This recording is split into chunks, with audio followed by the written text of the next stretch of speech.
மறுபடியும் ஒரு கன முதல் மிக கனமழைக்கான வாய்ப்பு கடலோர மாவட்டங்கள்ல வரப்போகுதா? அப்படின்னா, கண்டிப்பாக அதற்கான வாய்ப்பு அதிகமாவே இருக்கு.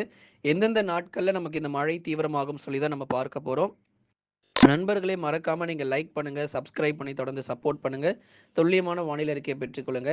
சென்னை, திருவள்ளூர், காஞ்சிபுரம், செங்கல்பட்டு, விழுப்புரம், கடலூர், புதுச்சேரி மற்றும் காரைக்கால், கள்ளக்குறிச்சியில் அநேக இடங்களில் வானம் ஓரளவு மேகமூட்டமும், ஏதேனும் ஒரு சில இடங்கள்ல இன்றைக்கும், நாளைக்கும் மிதமான மழைக்கான வாய்ப்பு இருந்தாலும், வரக்கூடிய ஜூலை இறுதியிலயும், ஆகஸ்ட் முதல் வாரத்திலயும் நமக்கு மிகவும் கடுமையான மழை பொழிவு அப்படிங்கிறது கடலோர மாவட்டங்கள்ல காத்துக்கிட்டு இருக்கு.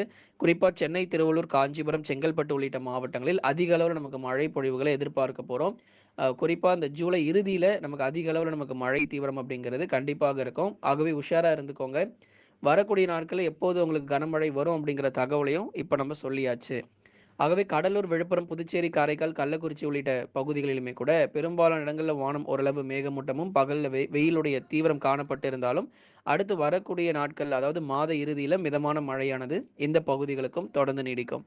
வட தமிழக உள் மாவட்டங்கள் குறிப்பாக சேலம், நாமக்கல், கரூர், திருப்பூர், ஈரோடு, கிருஷ்ணகிரி, தருமபுரி, வேலூர், திருப்பத்தூர், ராணிப்பேட்டை, திருவண்ணாமலை போன்ற மாவட்டங்களிலும் அநேக இடங்களில் வானம் ஓரளவு மேகமூட்டமும், வரும் நாட்களில் படிப்படியாக உள் மாவட்டங்களிலும் கணிசமாக நமக்கு மழை பொழிவுகள் அதிகரிக்கும்.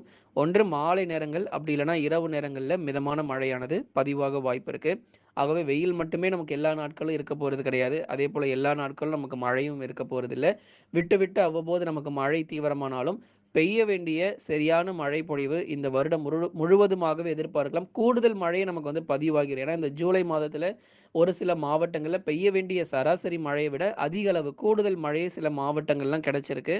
அதனால தொடர்ந்து அடுத்து வரக்கூடிய ஆகஸ்ட் மாதங்களிலும் அதிக அளவு நமக்கு மழை பொழிவுங்கிறது நிச்சயமா பதிவாகிரும். டெல்டா மாவட்டங்கள் தஞ்சை, நாகை, திருவாரூர், அரியலூர், பெரம்பலூர், திருச்சி, புதுக்கோட்டை, அதேபோல தென் மாவட்டத்தில் இருக்கக்கூடிய மதுரை, திண்டுக்கல், விருதுநகர், சிவகங்கை, ராமநாதபுரம், தூத்துக்குடி மற்றும் திருநெல்வேலி உள்ளிட்ட மாவட்டங்களிலும் அநேக இடங்களில் வானம் ஓரளவு மேகமூட்டம். மழை பகுதியாக சில இடங்களில் மிதமான மழையானது நிச்சயமாக இருக்கும். பல்வேறு பகுதிகளில் நம்ம கனமழை தீவிரமாகுமா அப்படின்னு நிறைய பேர் கேட்டிருந்தீங்க.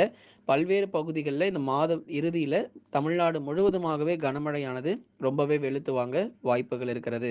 மேற்கு தொடர்ச்சி மலையொட்டிய மாவட்டங்கள் நீலகிரி மற்றும் கோவையில மட்டும் நல்ல ஒரு தீவிரமான மழை பொழிவு எதிர்பாருங்க. மற்றபடி மற்ற மாவட்டங்களில் வானம் ஓரளவு மேகமூட்டமாக இருக்கும். நீலகிரி மற்றும் கோவையில மலைப்பகுதிகளில் கனமழையும், மற்ற இடங்களில் மிதமான மழையும், கன்னியாகுமரி, தேனி மற்றும் தென்காசியில் மிதமான மழை மட்டும் பதிவாக வாய்ப்புகள் இருக்கு.